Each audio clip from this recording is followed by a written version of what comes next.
तो भरत और राम में कोई अंतर नहीं है।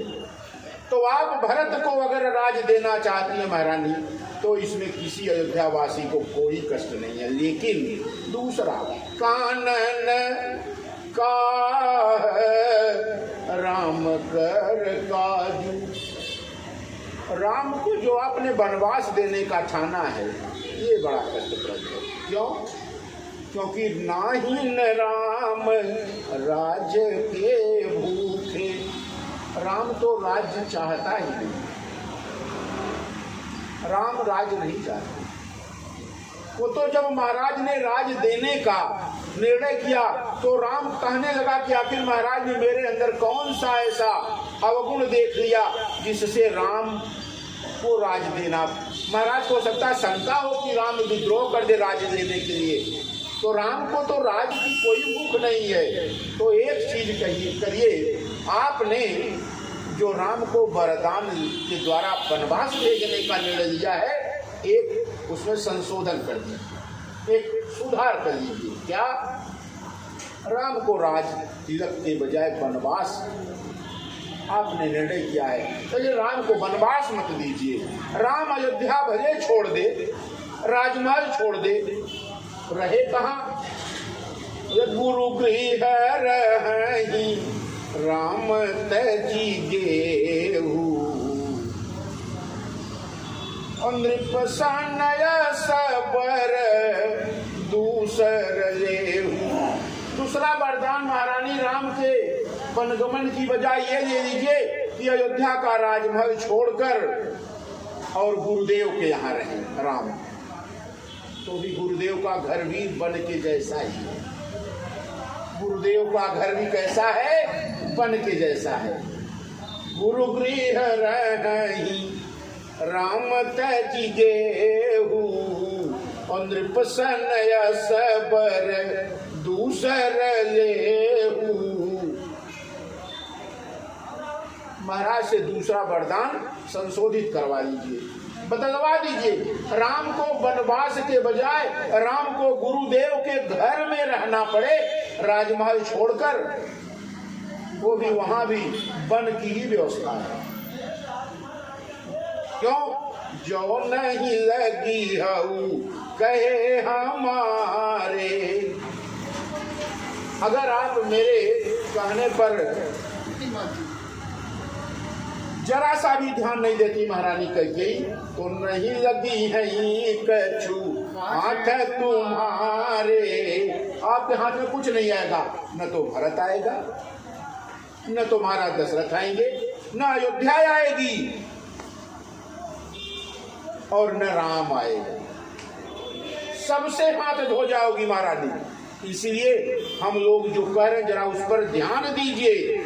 और अगर कुछ परिहास किया है, जो परिहास कीन कछु कोई, अगर कुछ परिहास मतलब हंसी मजाक में वरदान मांगा है, तो कहीं प्रगट जनावऊ सोई, तो उसे भी बता दीजिए कि अभी भी कुछ बिगड़ा नहीं है, बात अभी राजमहल में और अयोध्या नगरी में ही है। अभी कह दीजिए कि मैं तो ये परिहास कर रही थी, मैं तो महाराज की परीक्षा ले रही थी, वरदान मुझे लेना नहीं है। और अगर आपने ऐसा नहीं कहा तो दुनिया आपको क्या कहेगी?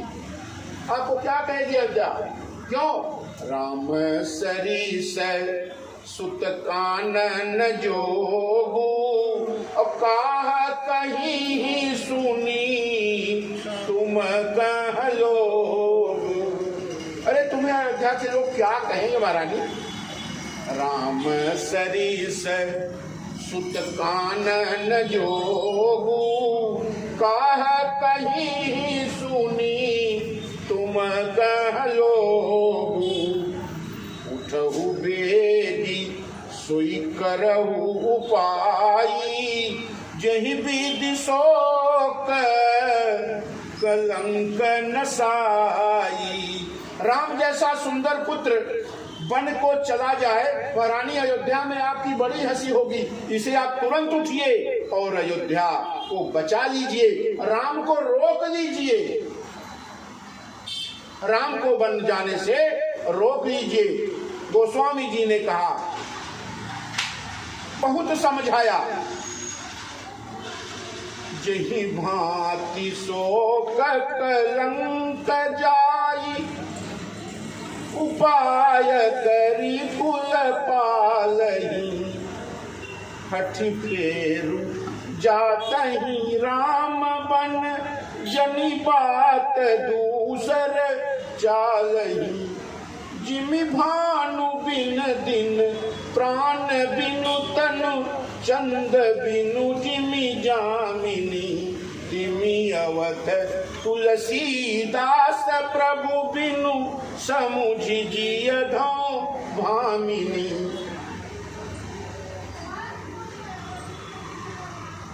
बड़ा सुंदर, बड़ा सुंदर स्वामी जी ने बताया।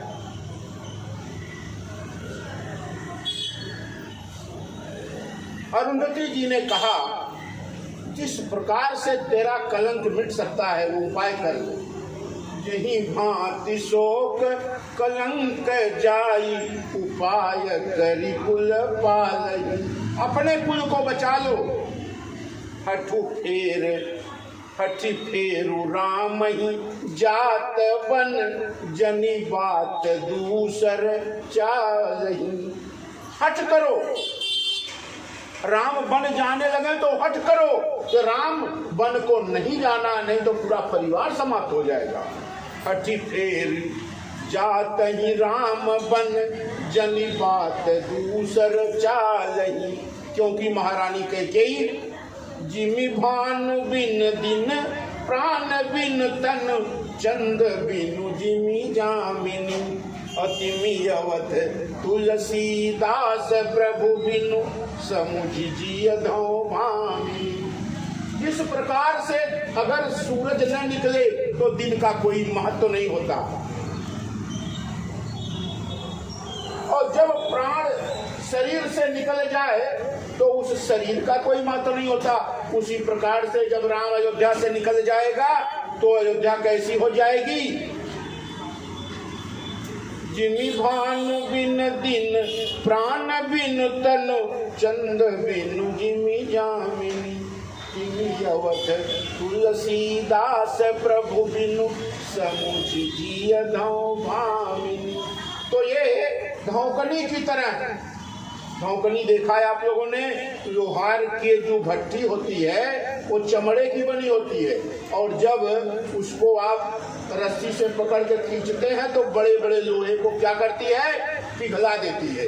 अयोध्या में वो धौकनी की तरह अयोध्या की स्थिति हो जाएगी महारानी, कि इसमें रहने वाले नर नारी कोई भी जीवित बचने वाला नहीं है। तो इसलिए राम को रोक दे। हठी फेरु जात ही राम, हठ पूर्वक जबरदस्ती, अगर राम नहीं रुकता तो भी रोक लो। क्यों? क्योंकि ये जिस प्रकार से चंद्रमा के बिना रात अच्छी नहीं है, सूर्य के बिना दिन अच्छा नहीं है, प्राण के बिना तन का कोई मूल्य नहीं है, उसी प्रकार राम के बगैर अयोध्या का कोई अस्तित्व नहीं है। इसलिए जिमि भानु बिन दिन प्राण बिन तनु, चंद बिनु जिमि भामिनी, चंद बिनु जिमि जामिनी, तिमि अवध तुलसीदास प्रभु बिनु, समुझि जिय धौ भामिनी। कोई फर्क नहीं पड़ा।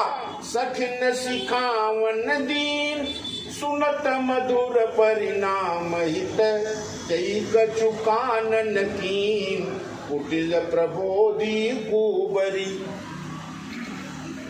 सखियों ने बड़ा ज्ञान दिया, लेकिन गुरु ऐसा मिला है कि गुरु की बात पर, गुरु कौन?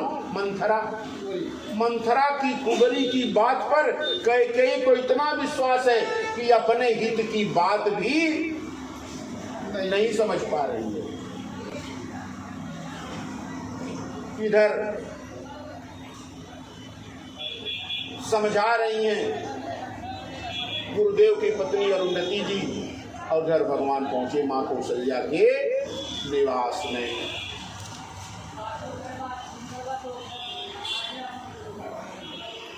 और सब ब्राह्मण पत्नियां जो कैकेयी की जेठानियां हैं वो भी